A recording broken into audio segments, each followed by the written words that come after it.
La ponctuation joue un rôle essentiel à la fois dans la grammaire et lors de l'écriture d'un livre. Voici quelques-unes de ses principales fonctions. Clarifier la structure des phrases. La ponctuation permet de marquer les différentes parties d'une phrase, notamment le début et la fin, pour faciliter la compréhension du lecteur. Marquer la séparation des idées. Les signes de ponctuation tels que les virgules, les points-virgules et les tirets aident à séparer les différentes idées dans une phrase ou un paragraphe. Cela permet de rendre le texte plus clair et plus lisible. Indiquer les pauses et le rythme de la lecture. Les signes de ponctuation comme les points d'exclamation et les points d'interrogation permettent de marquer les différentes pauses nécessaires à la lecture à voix haute. Ils contribuent également à créer un rythme dans le texte. Expression des émotions et des sentiments. Certains signes de ponctuation, tels que les points d'exclamation et les points de suspension, sont utilisés pour exprimer des émotions, des sentiments ou des insinuations dans un texte. Citer des dialogues et des citations. Les guillemets et les tirets sont utilisés pour encadrer les dialogues et les citations dans un livre, permettant ainsi de distinguer clairement les paroles des personnages ou les passages empruntés à d'autres sources. Éviter les confusions et les ambiguïtés. L'absence ou l'utilisation incorrecte de la ponctuation peut entraîner des confusions et des ambiguïtés dans un texte. La ponctuation permet d'éviter ces problèmes en établissant des limites claires entre les différentes phrases et les différents éléments du texte. En résumé, la ponctuation sert à structurer et organiser le texte, à faciliter la lecture et la compréhension, à exprimer des émotions, à marquer les pauses et à éviter les confusions. C'est un outil essentiel pour communiquer efficacement à travers l'écriture, que ce soit dans la grammaire ou lors de la rédaction d'un livre.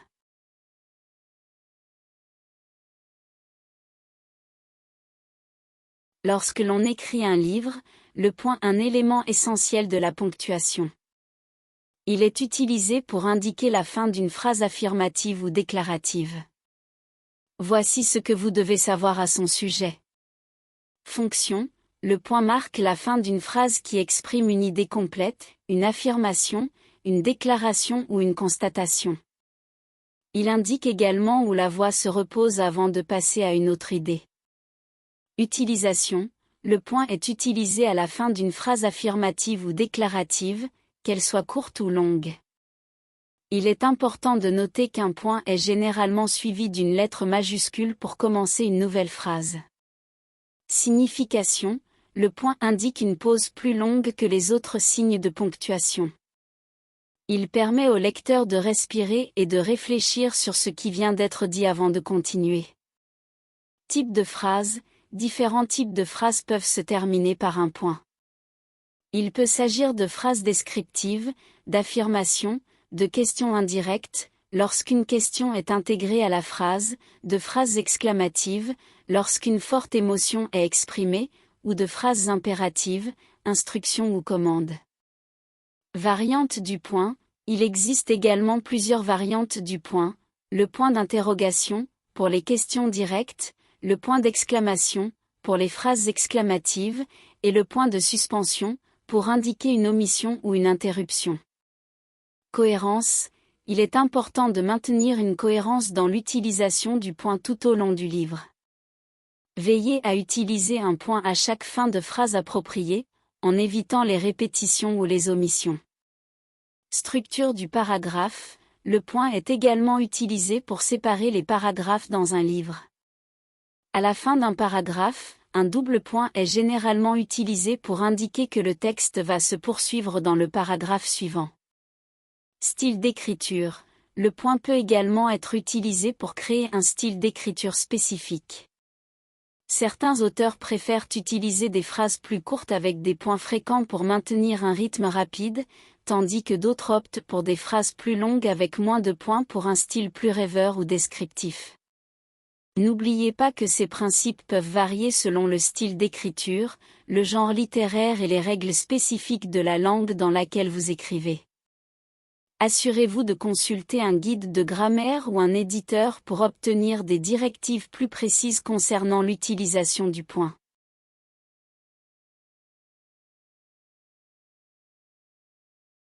Voici quelques points importants sur l'utilisation de la virgule lors de l'écriture d'un livre. Séparer des éléments d'une énumération. La virgule est utilisée pour séparer les différents éléments d'une énumération dans une phrase. Par exemple, il avait besoin d'un crayon, d'un cahier, et de quelques feuilles. Marquer une pause. La virgule peut être utilisée pour marquer une courte pause dans une phrase, afin de faciliter la lecture et la compréhension. Par exemple, le vent soufflait doucement, faisant frémir les arbres. Introduire une incise. Lorsque l'on souhaite insérer une information supplémentaire dans une phrase, on peut utiliser des virgules pour entourer cette incise. Par exemple, mon ami, qui vient d'arriver, est impatient de découvrir la ville.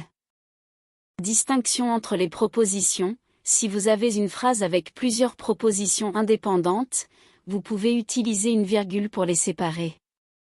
Par exemple, il pleut dehors, je vais prendre un parapluie. Avant une conjonction de coordination, lorsque vous utilisez une conjonction de coordination, et, ou, mais, donc, or, ni, car, pour relier deux propositions, vous devez utiliser une virgule avant la conjonction. Par exemple, il est tard, donc je vais me coucher. Évitez les ambiguïtés. Dans certaines situations, l'utilisation judicieuse de la virgule peut aider à éviter les ambiguïtés ou les lectures erronées. Par exemple, j'ai vu deux éléphants se promener, un petit et un grand. Indique deux éléphants, vs. J'ai vu deux éléphants se promener, un petit et un grand. Indique une seule éléphant.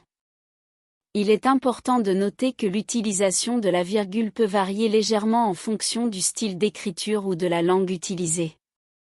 Il est donc conseillé de consulter les recommandations spécifiques du pays ou de l'éditeur pour une utilisation précise de la virgule lors de l'écriture d'un livre.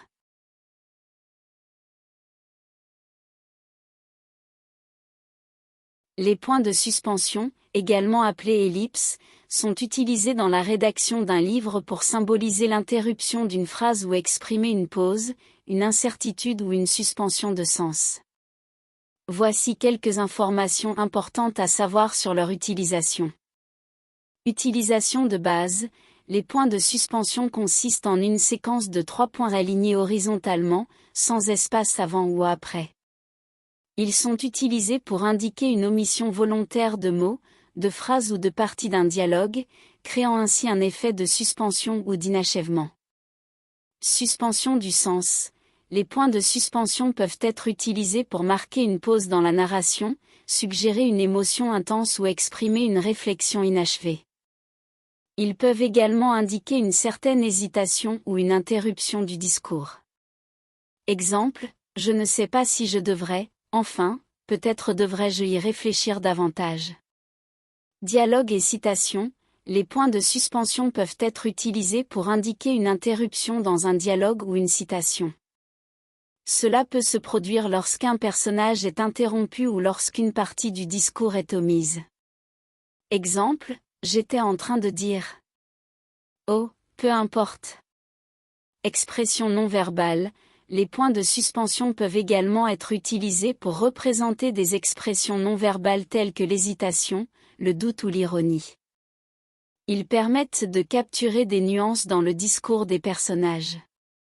Exemple, je suppose que j'ai été vraiment chanceux. Utilisation modérée. Il est important de ne pas abuser des points de suspension. Leur utilisation excessive peut rendre le texte confus ou difficile à suivre. Il vaut mieux les utiliser de manière modérée, en gardant à l'esprit leur effet et leur impact sur la clarté du discours. Ponctuation et espacement. Les points de suspension ne nécessitent pas de virgule ou d'autres signes de ponctuation adjacents. Il n'est pas non plus nécessaire de laisser un espace avant ou après les points. Type de points de suspension. Dans certaines typographies, il existe différents types de points de suspension, tels que les points en bas de casse, ou les points alignés verticalement. Cependant, les points de suspension classiques sont les plus couramment utilisés. Il est important de prendre en compte ces informations lors de l'utilisation des points de suspension dans un livre, car ils peuvent ajouter de la nuance et de l'émotion au texte, tout en communiquant clairement l'intention de l'auteur.